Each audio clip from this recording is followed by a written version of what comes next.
你有沒有過這種經驗？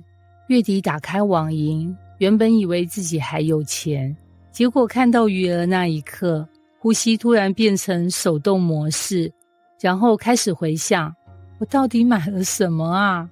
珍珠奶茶、外送、串流平台、會員訂閱、另一個會員訂閱，還有一個自己根本忘記取消的會員訂閱。最可怕的是什麼？不是沒錢，而是你根本不知道錢去哪了。時間也是，星期一剛開始，一眨眼星期五，再一眨眼年底，再一眨眼同學孩子都上小學了。然後你突然發現自己每天很忙，但人生好像沒什麼累積。今天哥林多前書16章1到12節，保羅居然在講一件超級現代的事。你以為他會講復活，講神學，講天堂，結果沒有耶。他開始講存錢、計劃、行程安排、團隊合作，感覺突然從復仇者聯盟變時間管理大師。但等等，這段經文其實超有料，因為保羅在回答一個問題：怎樣活出有成果的人生呢？首先，保羅提到奉獻，他說每逢7日的第1日，每人要照自己的進項抽出來留着。翻譯成今天，不要等到月底剩10塊錢才跟神說，主啊，我全然獻上，因為那10塊錢可能連飲料都買不到哦。保羅在講什麼？其實是在講有價值的事情要提前安排。各位，你有沒有發現很多人都說我要運動，結果呢，明天我要讀書，明天我要靈修，明天我要減肥，下周一為什麼永遠下周一啊？下周一到底得罪了誰？保羅很懂人性，如果重要的事不預先安排，最後一定被不重要的事吃掉。這句值10個讚。因為現代人最大的問題不是沒時間，而是把時間借給了所有不重要的東西。手機一打開，想查天氣，2小時後開始研究企鵝為什麼走路像主管。然後呢，保羅接着談自己的旅行計劃。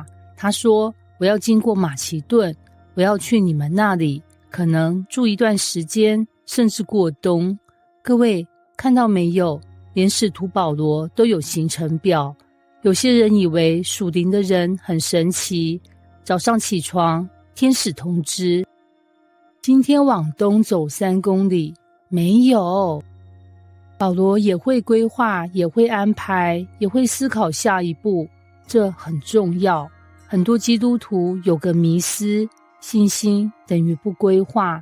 其實聖經裡很多偉大的僕人都會規劃，只是規劃之後仍然願意讓神修改，這叫智慧。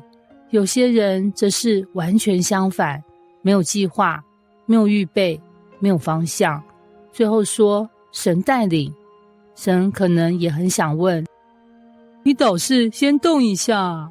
然後最精彩的來了，保羅說，有一扇又寬大又有功效的門為我開了。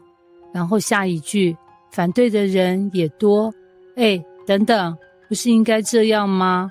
神開門，一路順利，一路綠燈，一路升級，一路中獎。結果保羅說，神開門了，敵人也來了。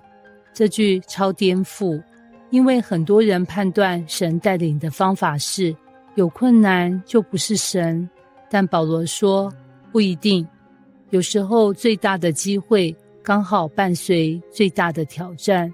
這超像健身，如果重量很輕，代表肌肉不會長；如果挑戰很大，反而代表成長要來了。很多人為什麼放棄？因為把阻力誤認成靜止。其實有時候阻力不是神叫你停，而是神叫你長大。然後呢，保羅提到提摩太，提到亞波羅，這看起來像行程報告，其實在講團隊。今天很多人有個問題，什麼都想自己來，教會自己扛，家庭自己扛，工作自己扛，壓力自己扛，最後扛到脊椎側彎。但保羅不是超人，他需要提摩太，需要亞波羅，需要同工。神國度不是一人公司，而是團隊運作。有些事你做得好，有些事別人做得好，這樣才完整。哥林多前書16章1到12節，其實在提醒我們，人生有成果的人，通常不是比較天才，而是比較有方向。他們願意為重要的事預備，願意規劃，願意堅持，願意合作，願意在阻力中繼續前進。而這些都是神國度的智慧。不要等有空才愛神，不要等有空才愛家人，不要等有空才完成使命。因為人生不是等出來的，而是活出來的。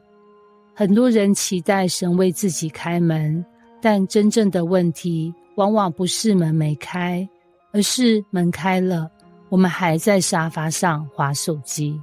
所以今天開始，忠心預備，勇敢前進，善用神給你的時間、資源和機會。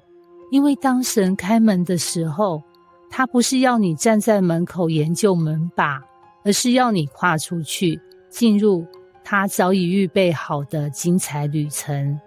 可以截圖分享的金句：神的帶領不是叫人被動等待，而是在忠心預備中看見他開路。